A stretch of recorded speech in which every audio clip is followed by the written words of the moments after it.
Okay. Joel Embiid and Paul George. Do we think that he really moves the needle for the 76ers? I don't actually think so. Okay.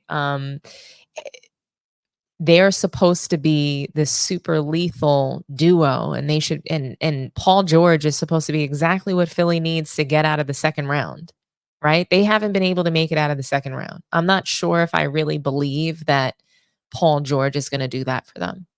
I want PG to move the needle for Philly, but I'm not sold yet. Podcast P, he had an interesting talk with Dr. J, supposedly. This is what he said on his podcast, and he discussed it. So here's the story from Paul George. Yeah, let's see what he had to say.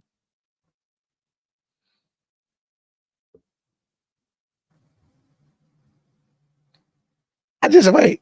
What did before we get to joking around, I want to ask you, what did Dr. J say to you in this meet? Nah, Dr. J had a dope intro and like just story, right?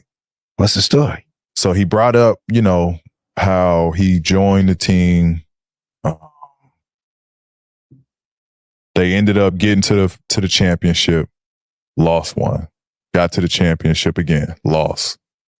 Got to the championship again, lost. Damn. And he was like, you know, we just can't get over the hump. Then they go ahead and trade for Moses Malone and they win it. And he was like, that was the missing piece. Moses Malone. Oh, that's good. He was like, P. I'm sold. You the missing piece. You the missing piece. Wow. That's a story. So I was like, man. Yeah, Pops was like, son, where I sign that, man? Where I sign? It was like you got doctors. Nah, but it was, you know, obviously it's, man, a ton of work cut out. You know, hopefully me and Joel and Tyrese get on the same page early as possible. But it is an opportunity to win and try to get a championship in Philly. This episode. Look, I would think that this would ring true for Paul George if he wasn't the missing piece for the Thunder and the Clippers. I mean, how many times is he supposed to be the missing piece? He was the supposed missing piece for the Thunder and the Clippers. Those teams were loaded with talent. He's been in this position before. Paul George, he has carried his teams far, but he's not a winner. So let me be clear. Paul George is not a winner. I think he's, in fact, a serial loser. Him, Draymond Green, the folks who are still currently playing, actually saying that they're looking to contend and be part of a contending team, but yet you're podcasting during the season and not focusing on your game. I can't get jiggy with that.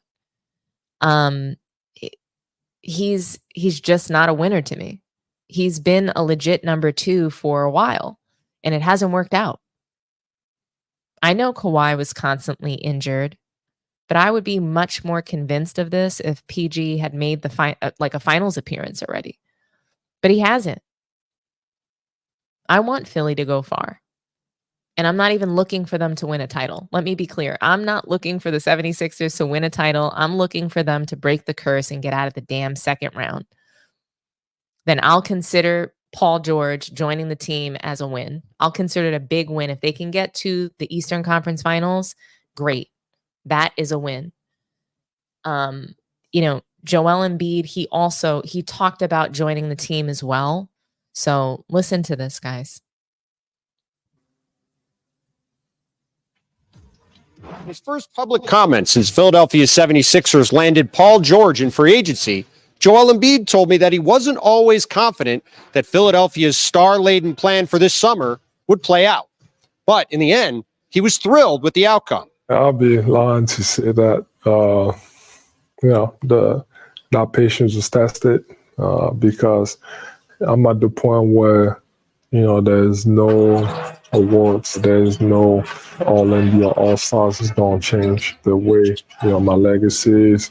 There's a few things that can change it, but the main one is the championship. So I think as far as the fit, it looks amazing. It's great, especially when you got a big You need to have willing shooters and guys that are not afraid to pull the trigger. And, PG, great shooter, 40%, then 45, catch and shoot. Tyrese, we know it, great shooter, off the dribble, catch and shoot. So I think we got a pretty good chance. In Team USA news, Kevin Durant missed his second straight day. Okay. So, obviously every time Joel Embiid speaks, he usually throws a couple darts at some other players. I do think he was throwing shade at Ben Simmons when he made the comment about being confident to shoot the ball. Embiid has oftentimes been out of shape. I'm hearing that he looks really great headed into this upcoming season, and clearly he thinks the trade for PG is an amazing fit.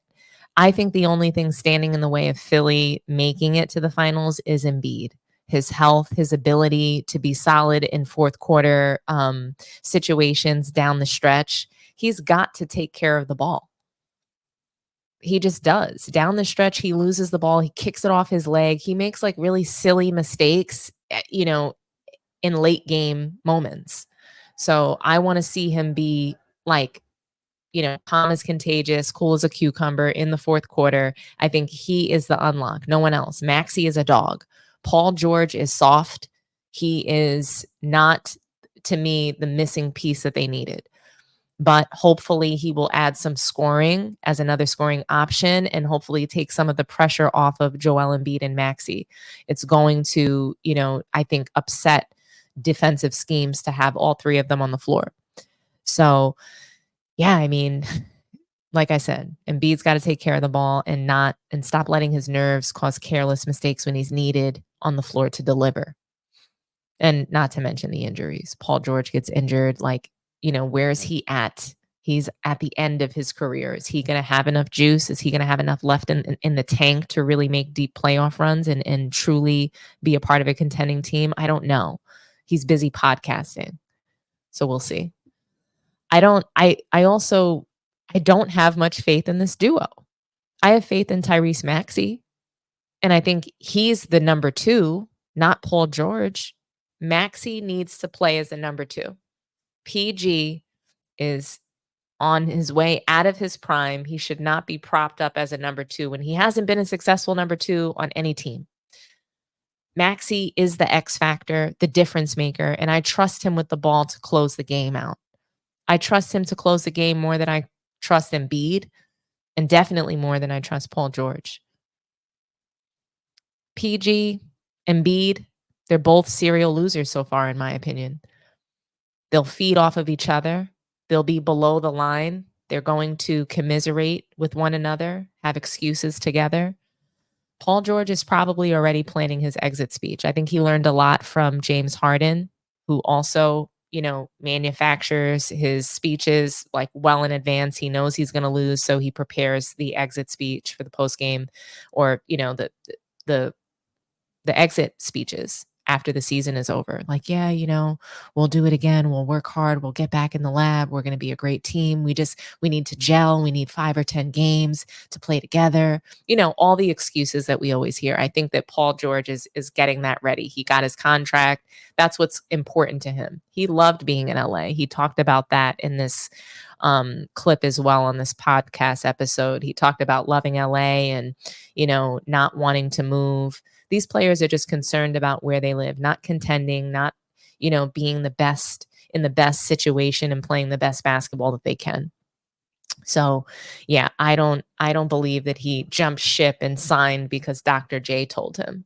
I don't even think Dr. J believes what he said about him being the missing piece. God didn't believe Dr. J. He lied. But I can't blame Dr. J for trying to get Joel Embiid, another piece and in an offensive piece that he thought would be a good fit. And I think that Paul George is a good fit. I just don't think that they're going to go far. So I'm hoping to be proved wrong. I want to be proved wrong. So prove me wrong, Paul George. Win. Get out of the second round. Goatcast Hoops. I want to read this comment because this is a good one. Philly will look like the Bucks did last season. I agree. I think they're going to look just like the Bucks. They added Damian Lillard. It did nothing. They looked like shit out there. I don't like it. I don't like Doc Rivers as the coach. I think they're going to bomb again. They need to blow up that team. Trade Giannis, get him to the Warriors. I'm here for that. I'm here for that trade. 100%. But yeah, do you guys think that Paul George and Joel Embiid are going to do anything this season? I see a couple more comments here. Dr. J, aka the NBA's gentleman. Joel Embiid is another out of shape player. He needs to get his body right and dominate the paint. He has the talent to do it. I agree. I think that Joel Embiid is by far and away, to me, he's one of the best centers in the league, if not the best. I think he's better than Jokic. I think he's way more skilled offensively, defensively. He's just better. And but I think that he has these loser intangibles that cause him to not get out of the second round. So, I would love to see it happen. Yeah, Philly just hasn't been able to do much. So I triggered an avalanche with the fat Luca comment. Add James Harden dad bod to the blender. I mean, James dad bod Harden. Oh, I want him out. He should be playing in like China. He doesn't deserve an NBA roster spot. I don't see it. Paul George game hasn't evolved over the years. He's not going to win anything with average basketball skills. It's probably true. Dom, how far you think LeBron and JJ can take these Lakers into the playoffs? Oh man, I think it might be another first round knockout if they even make the playoffs. I think the West is super motivated. They're going to be looking to embarrass LeBron and Bronny if Bronny should play. I think that they weren't able to make any moves in the offseason. Players that are available don't want to join the Lakers. I don't see them moving very far. I don't. They're definitely not going to contend. If that happens, I'll be shocked. And, I think Laker fans are in for another very disappointing season. But this era is the best. Shouldn't the players be in the best shape? Absolutely. Absolutely. We would have never seen guys from the 80s or 90s show up to the NBA with a dad bod. Ace of Rage, I finally made the live. Good morning. Good morning. I'm so happy for you to join us. Let's see.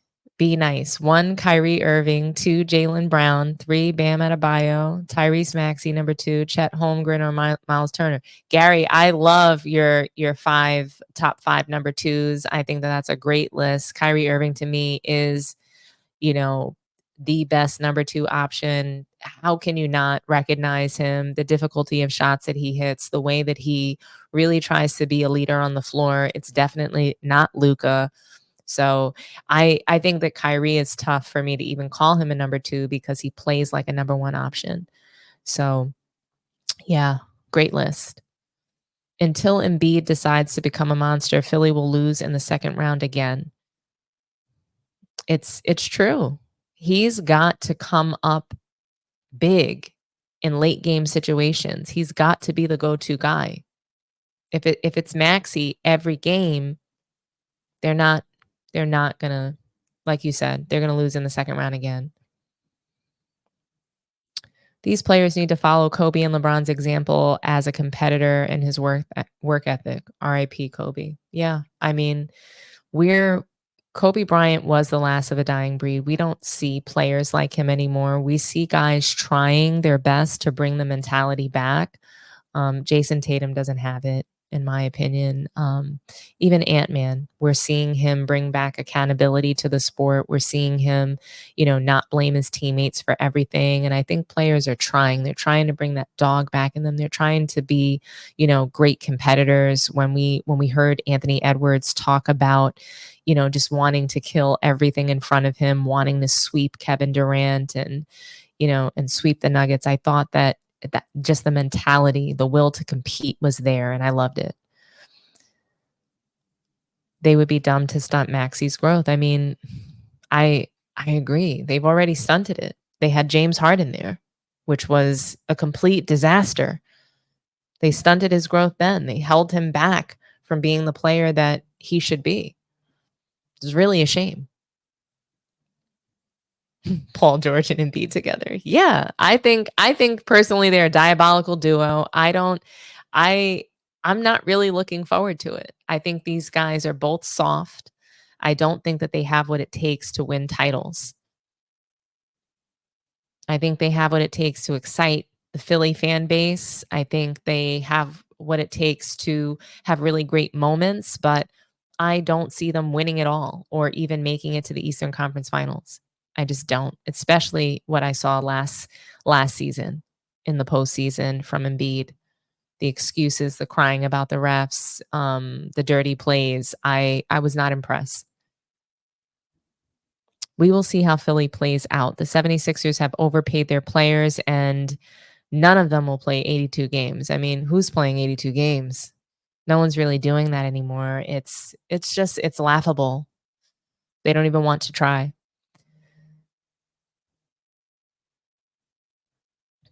Let's see. We have some more comments. Yes, guys, please hit the like button.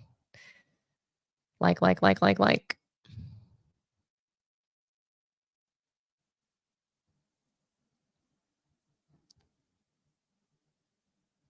Let's see. Question from James. Do you think Embiid will get a stomachache in the playoffs, especially in game 7? I just think he's going to fold. I think he's going to fold, whether it's a stomach ache, whether it's, what did he have going on in his face? He had like broken face. He had cerebral palsy. He had all these things happening. So, Embiid always has an issue in the postseason. He even has issues in the regular season. There's no being able to rely on Embiid. And that's the issue for the 76ers. And even when he is on the court, people are making excuses for him that he was injured. If you're on the court, you're not injured. You're ready and available to play. So I don't want to hear these excuses about Embiid anymore. Seriously. Jokic gets FU protection. He didn't look good in the Olympics, though. He did not. Joel Embiid is a low class Patrick Ewing. That's really interesting. I've never heard that one before. I think we'll see. I don't even think a low class Patrick Ewing. Patrick Ewing has been to the finals at least. Not Embiid. He hasn't even made it out of the second round. So it's really, really, really unfortunate. My Lakers with LeBron and JJ last place. I mean, it's looking really bad for the Lakers. Hit him. Lakers are not, I don't know, the Bronny edition, not being able to get anybody in the offseason that was any, difference maker for them. It's not looking good for the Lakers. Not at all. Anthony Edwards has a dog in him and wants to compete. The Timberwolves should have made it to the finals last year. I agree. I think that they let the officiating really deflate them while playing against the Mavericks. They weren't allowed to guard Luka. It was a damn shame. They weren't allowed to play their game, and the refs were able to take them out of their game, and they couldn't adjust. And there were things, I think that there was some, bad coaching decisions as well. I think that Naz Reid and Rudy Gobert needed to be on the floor together, and that didn't happen.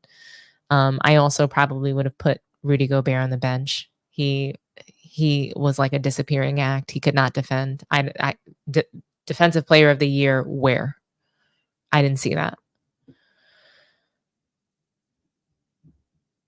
Let's see. Celtics got tons of breaks. Tatum is too soft. I agree. Tatum is soft, and he's going to have to get aggressive and stronger, especially when going in the paint. He should not be that big and can't play in the paint. A lot of these players today are like Leon from the Budweiser commercials. I love it.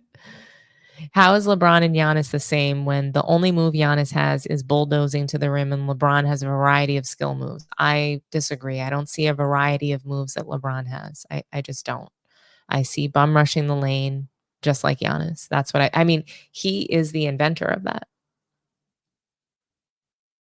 So and they're not the same. LeBron has, to your point, way more skill than Giannis. So yes, he has a couple more moves than Giannis, but they have a similar game where they're looking for a high screen and they're looking for an open lane to the paint. When LeBron can't get that open lane, he's driving, he's kicking to, an open shooter, someone who can catch and shoot the three. He turns his teammates into spot up shooters. I don't see LeBron running, complex offense. I don't see that. I don't even see him running a motion offense. So, they are very similar. It just, LeBron looks better at that game that Giannis is playing. More than half of what you said sound like you've been taught it or you just regurgitated it. Okay. I don't know what to tell you. I've just been watching the game, and I mean, if you can tell me what offense LeBron is running, I'm happy to hear. Feel free to call in anytime. Players today have the LeBron mentality. For sure. Excuses, excuse driven. Don't really want to show up for fans. Yeah, I get it. Not benching Gobert in the fourth costs Minnesota the chip. Yeah, he was unplayable. I would have benched his ass too. You disagree because you don't know basketball and you don't watch enough basketball. Okay, well, that's fine. I guess I never saw a basketball game in my life. I don't know. LeBron's game is based on power and force, not finesse and nuance.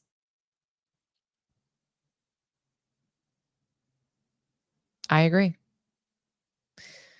LeBron has a variety of post moves, and he's shooting 40% from downtown for the second time in his career. Stop it. You don't know basketball. So I have a question. What good do you think is 40% from three if you get knocked out in the first round? Did the 40% from three help him in the elimination game against the Nuggets? Did it help him in game 1, 2, 3, and 4?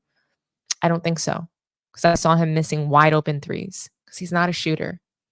So him being able to take a set shot and hit them, or taking, more volume, all LeBron has done is increase the volume of three-pointers that he's shooting. So shooting 40% from three and getting knocked out in the first round of the playoffs, it didn't help them. It didn't lift their team. Stats have to lift your team. Being good individually in a particular area doesn't help if your team isn't going anywhere. And I just he's not a 40% from three career shooter, by the way, just to let you know. I've seen too many bricks. We call LeBron LeBrick. Don't forget that. He's not a 3-point shooter. We also saw bricks in the Olympics. But I guess, the memory doesn't go that far for some. But, I welcome LeBron fans. I welcome people to share with me what, LeBron is doing well, what kind of offense he runs, etc. Let me know. Tell me that I'm wrong and prove me wrong. Show me where LeBron is even playing defense. He needs to retire. So anyone saying that LeBron is the best player in the league at 40 years old, I don't want to hear it. It doesn't add up. Steph Curry should have been the MVP for the Olympics. But that's just my opinion. And everybody has one, right? So, yeah, I'm WW. Matt, I'm waiting to hear what skills LeBron has.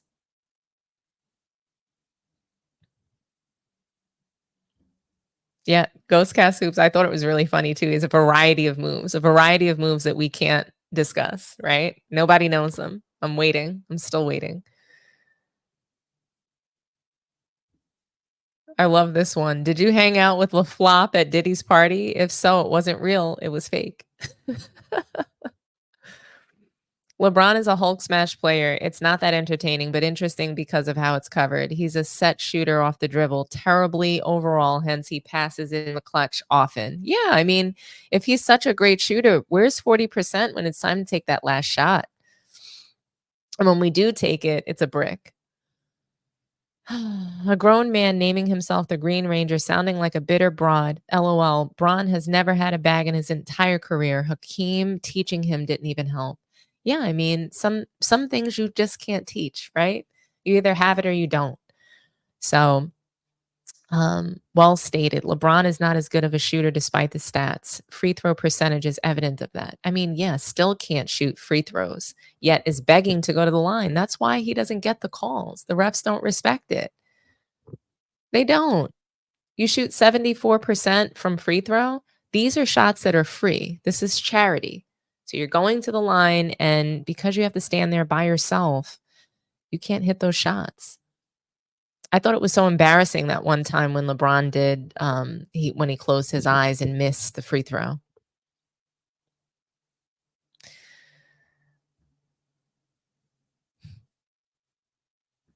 Good comments, guys. Okay, so we have one more topic left. I thought it was really fun to talk about Paul George and Embiid. If you guys want to call in, certainly feel free to do so. I'll throw the number up there, and if not, we'll be moving on to the next topic. And we're going to talk some WNBA and the WNBA playoffs. I'll read some more comments about Paul George and Embiid. Dominique, a lot of people underestimate your knowledge of the game. Keep crushing them. Oh, thank you so much. You know what? I'm no different from anybody else who's here in this room chatting. We're all here to talk about sports. I respect everybody's, opinion. It's not going to be always the same as mine. But this is just a safe space to talk and share. And, I want everybody to feel really good about doing that. So you don't have to agree with me to call in. We can talk, and I'm not going to disrespect anybody for their opinion. We're not always going to see things the same way. The lens that I might be watching a game through could be different from the lens that you're watching a game through. The players that you value and what you value in the sport could be different from what I value. A lot of people, they have different criteria for things, and that's okay. And one day we'll talk about my criteria for my top 5 and top 10 lists. And I think that that'll be a fun conversation to have, because I think it was Cast Hoops that they had a really good show about what defines a greatness. How do we measure it in players? And I think that that's a really good topic and something to talk about, because it's different for everybody. What I value in the sport, like I really value high percentage shooting, not 3-point shooting. I value big men. I value players that can truly, utilize every player on their team for success. I like to see all positions on the floor playing in their role. I love to see a 1 through 5 game. I don't love star ball. I don't love to see one player, hogging up the shot clock and passing with 2 seconds left on the clock. I don't enjoy that basketball. That's Luka, that's LeBron, that's Giannis. That's Caitlin Clark, the whole points, rebound, and assist trifecta that we take a look at. We don't take a look at turnovers. We don't take a look at efficiency on the floor, how many shots you're going to take, to get to these amount of points. We don't always look at the full picture. So I don't tend to love the stat talk, because stats don't always share the full picture and story. You have to watch basketball in order to really be able to discuss it in a nuanced way. So I think that we're all going to value different things. Some people value the stats. They see the points, rebounds, and assists, and they're like, oh, I love it, and that's okay. I'm okay with you feeling that, hey, stats are what matters. That's what makes the world move. I'm okay with that. I just see it a little bit differently. Why are you flapping your guns about LeBron, but you got a LeBron poster? Do you guys like this? I got this from Kohl's for $39.99. Did you guys know that you can't actually find Michael Jordan memorabilia in stores? You can't find it in stores unless you go to a pawn shop and you're willing to pay $1 million for something that's used. So I got that for $39.99 at Kohl's. I just ran to the store and picked it up. And I think it's a nice canvas painting. It's really cool. And I think that LeBron is a great player. Just because I don't think he's the GOAT, just because I think that his game has a lot of holes in it, doesn't mean that he hasn't inspired a lot of players to be great. So we do have a caller. Caller from New Jersey. Thank you for calling Sports Tea. Talk to me nice. I'm so sorry I didn't have you connected. You said good morning. Your name is? Lamont from Jersey. Nice to hear from you, Lamont. Talk to me. I first saw you on Man Down Sports, and I always liked the way that you always debunk the LeBron argument with logic and just clearly. I agree with you that because I used to be a LeBron fan, and when he left Cleveland, it was just the way he went to Miami. It was so cowardly that I couldn't root for him again. And it was great when they lost the first that shot. I consider that to be the greatest shot in NBA in finals history. Which shot? Which shot? When Ray Allen hit the shot against the Spurs in Game 6 in 2013. Yeah, it was incredible. That was an unbelievable shot. The way he backed up, and I was like, it can't be a 3-pointer. It can't be. And it was a 3-pointer because I was rooting so hard against them. Yeah. And you couldn't help but to root against them, right? The way that he left Cleveland and went to Miami, it's just, I couldn't help it. I loved LeBron during his first stint in the Cavs. I wanted him to do well, and I still do. I want him to do well, but I couldn't help but to root against that super team because I'm a huge fan of rooting for the underdog. Yeah, me too. I used to root against Jordan. Yeah. When they got on top. Yeah. I rooted for him. I rooted for the Pistons to beat the Celtics because I'm a Sixers fan. I hated the Celtics. Mm-hmm. I rooted for anybody to beat the Celtics. And then when the Pistons got successful, I rooted for Jordan. They were up and coming. But once they got on top, I rooted against the Bulls. So, but I also that doesn't let me know that what an incredible player Jordan was. And LeBron, his skill, he's a very good passer. Other than that, his footwork is bad. He's not a good shooter. He doesn't play defense anymore. I love the way that they point that out in the videos that this guy doesn't play. He plays no defense. Right. And for years, anytime he goes to the hole with his left hand, he is clubbing you with his right hand. He's forearming people and punching people because his left hand is. They say Jordan couldn't go left. His left hand is so weak that he's actually knocking people away from him with his right hand every time. It's either a shoulder. It's either a shoulder or the push off. Yeah, every time. He's got no confidence in his left hand. No.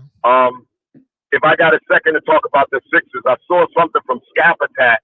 Yeah. The other day about Paul George and Embiid, and he got it right on the money because, like I said, I'm a Sixers fan, and Embiid has gotten a pass because it's always been somebody else's fault.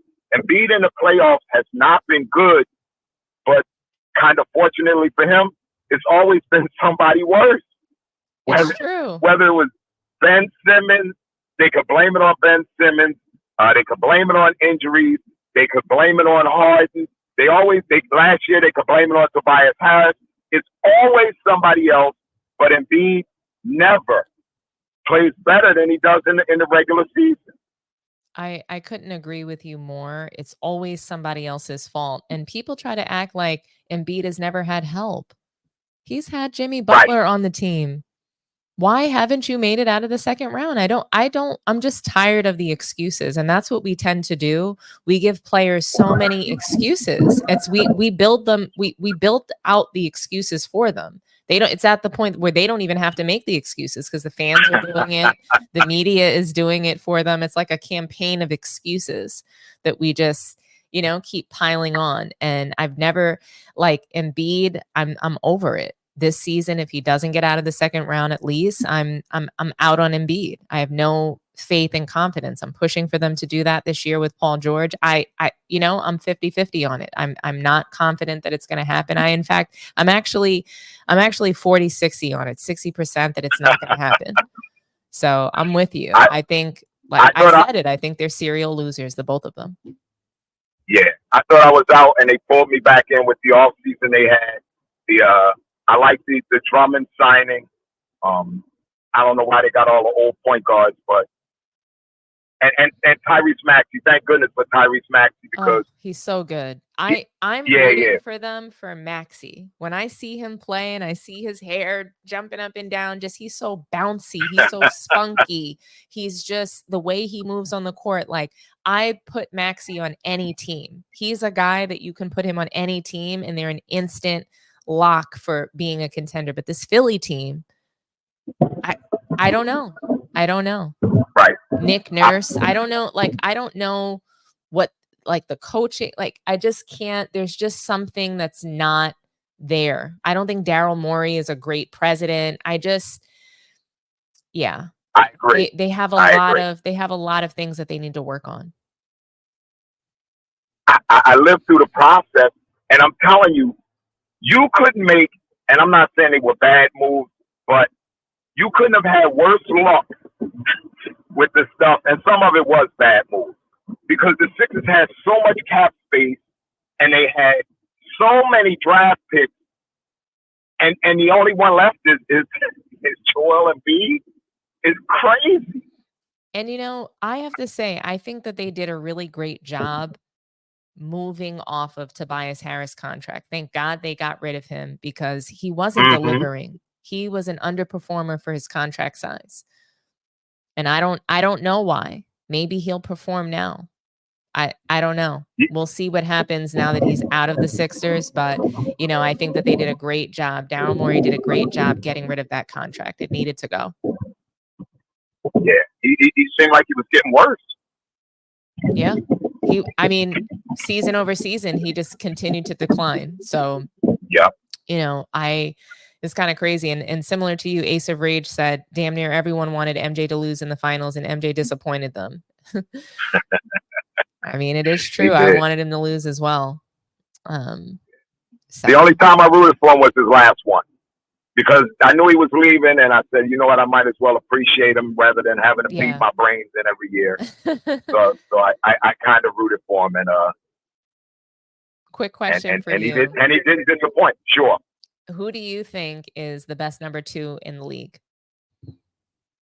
The best number 2 right now? Yeah. Wow. Is Jaylen Brown a number 2? That's the thing. Like, Yahoo Sports has him listed as number 2, and they have him listed as the number 3, number 2. So I'm just wondering, like, do you think that he should be moved up? Do you think that he should actually be considered number 1? Like, it's hard for me to answer about number 1 and 2 options because I think that every number 2 that's on like a contending team right now could easily be a number 1 option. So it's tough for me to say, but the role that they're in is the role that they're in, right? So I think, Kyrie Erving and Jaylen Brown, for me, they're the best in the league as far as a number 2 option is concerned. Is Tyrese on the list anywhere, or are they considering him a number 3? I think they're considering him a number 3. Actually, when I took a look at the article, they have notable mentions. So I think Tyrese Maxey made the top 10. He just didn't clear the top 5 for being a number 2 option. LeBron's not on the list, is he? LeBron should be a number 75 option. But they probably consider him a number 1. They still consider him the best player on the Lakers. They do. He's number 1 and Anthony Davis is number 2. They have Anthony Davis ranked as the number 1. Number second, 2. Yes, they have him ranked as number 1 second option. I'm not kidding. See what I mean? Yeah. Come on. I know. Kind of crazy. Man, this is such a campaign. This is such a freaking campaign for the King. I mean, Ace of Rage also said Nick Nurse is overrated as a coach. Let Casey have Kawhi in 2019. The Raptors most likely end up winning. Interesting. I hope not. And someone else, Prodigal, said that Embiid is great at getting hurt. Every year. I know. Last year, I'm watching him, and this is just my opinion, but he had a streak going where he had 30 points and 10 rebounds. And he was coming in games that were blowouts to make sure he got his 30 and 10. Mm-hmm. Like, when you have a guy that's fragile, he should be concerned about May and June, not about 30-point streaks in December and January. Mm-hmm. Come on. And he ended up getting hurt again. I just think that he is oftentimes out of shape, which doesn't help him because he can't get in shape. He's always injured, so he can't really work on his body and be at top form. And I think he weighs too much. I think he needs to lose weight and get like trimmer and have more muscle. It's just he's too big. And when he falls down, he falls down hard. And he falls a lot. Yeah, he's always on the damn floor. I'm like, did you throw yourself on the floor? Like, how are you constantly on the floor? You are too big to be falling that hard that many times. Could you imagine Shaq on the floor as many times I can't imagine. I can't imagine it at all. It looks, can I tell you, seeing players fall on the floor that often and that much, it's pathetic to me. Does that look like that to you? Like, I'm like, why did you just throw yourself on the floor just now? Right. I hate it. I hate to see it. Is ridiculous. I hate it so much. And it's like you threw yourself on the floor. Like, at what point? Like, what if you injure yourself doing that? So, Alexander said Tobias was supposed to be the Porter Jr. for the Nuggets. So, I mean, yeah, I agree. He was supposed to be a sharpshooter. He was supposed to come in and really be that difference maker, clutch from three. And we didn't see that from him. They really had no choice in keeping Tobias because during the season, they traded for Jimmy Butler. They gave away some players and draft picks. And then they traded away for Tobias. Same thing, gave away some draft picks and players. And by the end of the season, when it became clear that they weren't going to sign Jimmy Butler, because they had friction with Ben Simmons and the coach, and people forget, Jimmy Butler wasn't playing during the season, just like with the Heat. Yeah. He always was nicked and hurt, and he was 30 years old. The Sixers didn't want to sign him to a 5-year deal. Before he went to Miami, he was considered a bad teammate and all of that.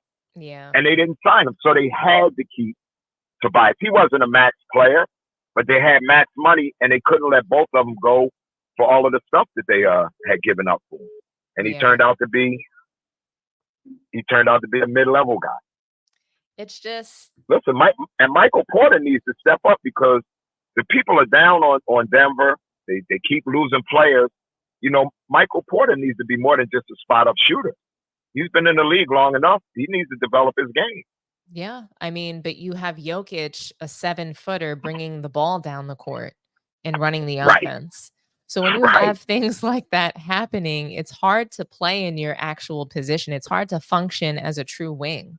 It's hard to function, like that's his role, is catch and shoot. That's what they made him. Yeah. KCP too. Yep. Yeah, and he's no longer even there. So the Denver Nuggets, I don't even think that they're going to contend at all. I don't think they're going to be a contender this year. They're always going to be talked about because of Jokic and the stats and everything that he brings to the table. But I don't see how they are losing key pieces. The year before, they lost Bruce Brown, which is probably why they didn't get to the Western Conference Finals. Yeah.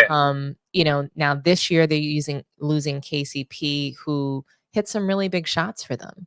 So, I'm wondering just like, how are they going to make up for these pieces that they've lost? Who are they going to be able to leverage? I wouldn't be surprised if they were a first-round knockout this upcoming season. Yeah, you're right. And I think they got Westbrook this year. Yeah. And he's not a shooter. Sounds like a first-round knockout to me. I'm being honest. I don't see him being a difference maker. Neither do I. And you know what? I was never a Westbrook fan, but the way they treated him in LA, I root for Westbrook. I root for him now because they made him a scapegoat in LA. They wanted him. They loved him. Yeah. In preseason, they were hanging out with him. And then when things went bad, they started sitting away from him on the bench. Man, those guys. Yeah. I thought that was really messed up. I think so. Here's the thing. His time in LA was terrible. And that it's partly because he has the same style of play as LeBron. So you can't have two people that want to gouge points, rebounds, and assists for your team. Two people trying to do that doesn't work, right? That's true. He couldn't have the ball in his hands. He couldn't get into rhythm. He had to become a spot-up shooter, and it was nothing but bricks. He was shooting off the side of the backboard. That's what we saw. LeBron shoots off the side of the backboard, especially down the stretch, right? We'll see that happen to him as well. But I called him West Brick all season. He was shooting bricks. He was jumping in the air with nowhere to go, turning the ball over at a high clip. You can't have LeBron and Westbrook with 5-6 turnovers a game. That doesn't work. You're right. Two players, 12 turnovers between the two of them. It's just not going to work. And I think that everybody knew it wasn't going to work. And LeBron gladly was able to, blame him for everything. And it was bad. And I think that when he played poorly, he didn't even take any accountability for it. If he was just a little bit more humble post game saying, hey, I'm trying to adjust to my new role on this team. I'm not used to being a spot up shooter. That's not my game, but I'm going to come out and try to win for this ball club every game. And I mean, there were moments where he talked about wanting to win and be a great teammate, but he never took any accountability for his poor play on the court. And that's where Russell Westbrook went wrong. And I think, yes, we can blame LeBron, we can blame Clutch, but at the end of the day, he played like shit. And he needed to just own it. Absolutely. He needed to own it. Say why you played like shit. If you want to blame LeBron and Clutch for it, go ahead. Say, hey, they're taking me out of my game. This is not my game. But you can't deny the fact that you were shooting off the side of the backboard. And then turn around and saying, I'm allowed to miss shots. I'm allowed to turn over the ball. No, you're not. It's not allowed. You know what I mean? You're going to do it. And you're going to figure out how to get better, how to take, have some better shot selection, how to take care of the ball, how to figure out where to find your teammates. He was missing dunks. It was psychological with him. It was a lot of things. He couldn't stand how the fan base just didn't like him. I get all of that. But he had no accountability for his own performance. And that's where he lost me. Because, yeah, we can blame LeBron for all the things that, went wrong. But at the end of the day, his play got him there.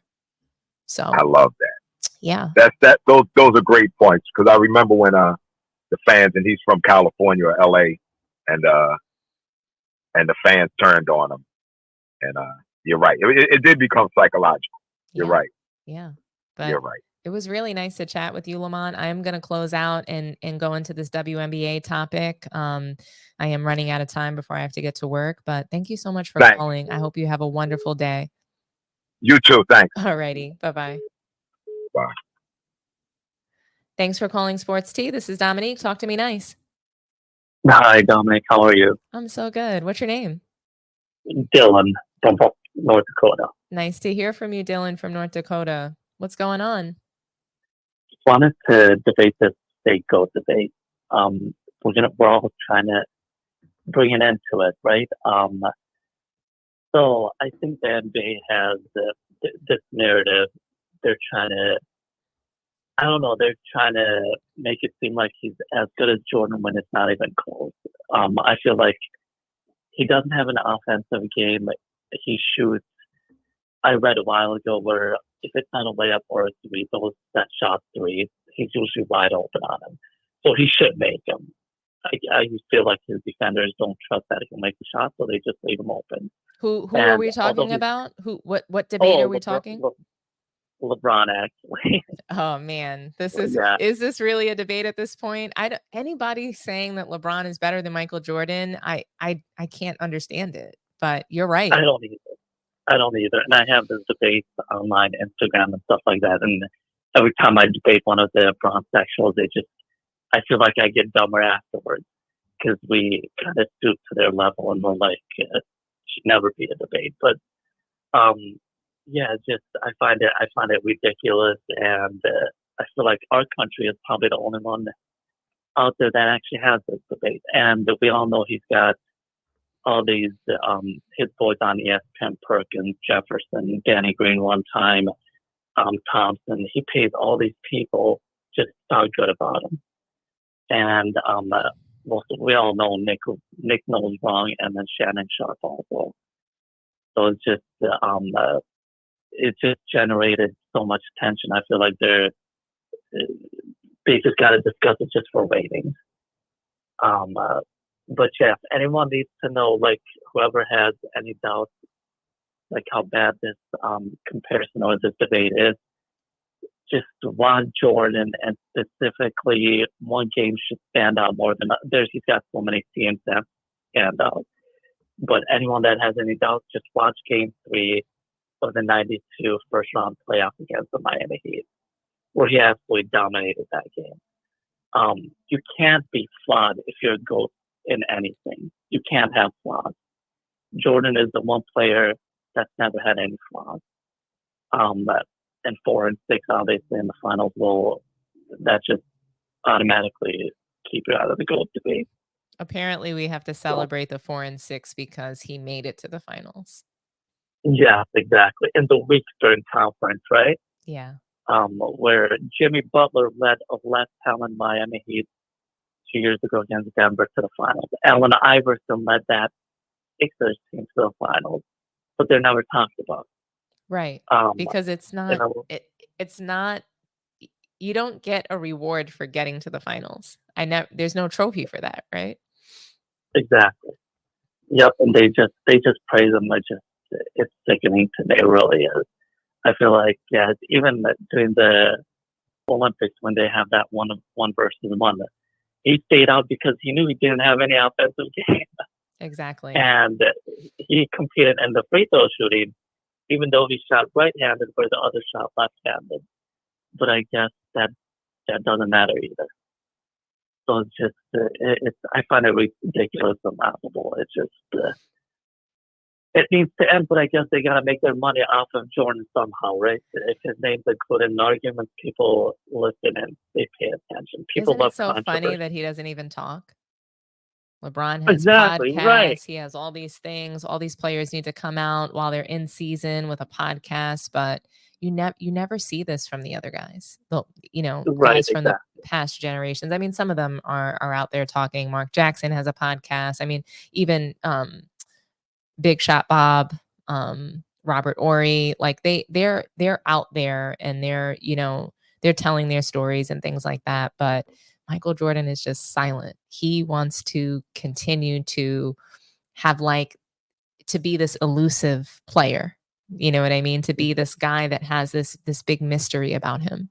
So, I respect it. I appreciate it a lot. And all the things that we're, like when stories come out about Michael Jordan or when he did The Last Dance, these things we really appreciate, I think, as fans. So, they don't make them they don't make players like the way they used to anymore. No, they don't. It's just, I think it's the climate that we're in. It's the environment that we're in. It's the idea that people need to be recognized and given participation awards just for showing up. For waking up every day, you need an award. So, it is what it is. But thank you so much for calling in today. And I'm so sorry. What was your name again? Dylan, right? Okay. Well, thank you so much for calling, Dylan. So nice to hear from you. I'm going to talk about the WNBA now and close out the show. Okay. Sounds good. Have a good day. You too. Bye-bye. Thank you. Bye. All right, guys. So we're going to move on to the